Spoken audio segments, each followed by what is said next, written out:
Olá, boa tarde a todos. Eu sou a Tati Fraga, diretora do Espaço de Leitura, e enquanto o nosso projeto permanece fechado lá no Parque da Água Branca, nós estamos propondo manter a programação via redes sociais, aqui pelo Instagram e também pelo Facebook. Às sextas-feiras, a gente costuma se reunir para fazer o nosso clube de leitura. A nossa proposta é bastante simples. Nós escolhemos um texto coletivamente, lemos juntos e depois a gente discute sobre ele.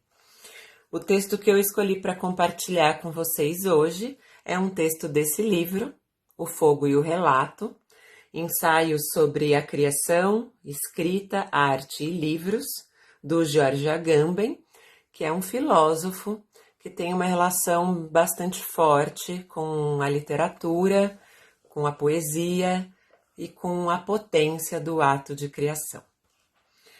Eu vou ler para vocês um excerto de um ensaio chamado O Fogo e o Relato, que diz assim: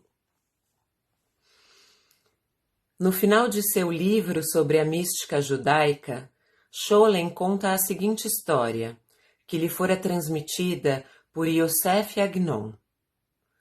Quando Baal Shem, fundador do hassidismo, tinha uma tarefa difícil pela frente, ia a certo lugar no bosque, acendia um fogo, fazia uma prece, e o que ele queria se realizava. Quando, uma geração depois, o Maguid de Mestrit viu-se diante do mesmo problema, foi ao mesmo lugar do bosque e disse: Já não sabemos acender o fogo, mas podemos proferir as preces. E tudo aconteceu segundo seus desejos. Passada mais uma geração, o Rabi Moshe Leib de Sassof viu na mesma situação.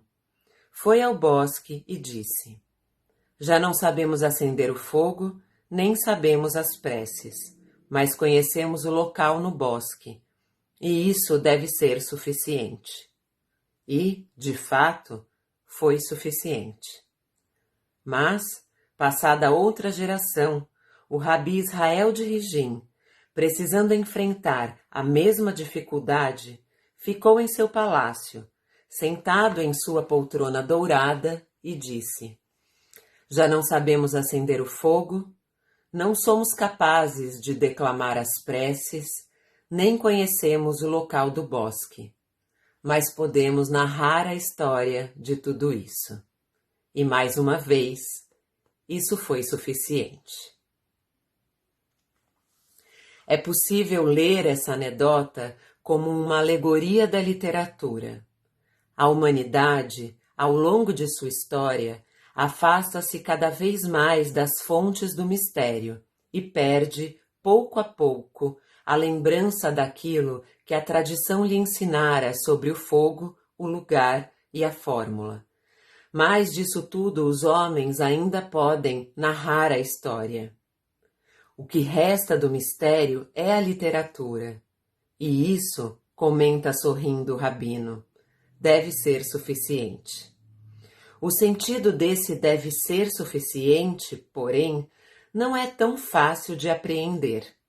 E talvez o destino da literatura dependa justamente de como se entenda isso. Pois, se for entendido simplesmente no sentido de que a perda do fogo, do lugar e da fórmula é, de qualquer modo, um progresso, e que o fruto desse progresso, a secularização, é a libertação do relato de suas fontes míticas e a constituição da literatura, que se tornou autônoma e adulta, numa esfera separada, a cultura. Então, esse deve ser suficiente torna-se deveras enigmático. Deve ser suficiente, mas para quê? Dá para acreditar que seria possível satisfazer-se com um relato que perdeu a relação com o fogo? Ao dizer, mas podemos narrar a história de tudo isso, o rabino havia, aliás, asseverado exatamente o contrário. Tudo isso significa perda e esquecimento.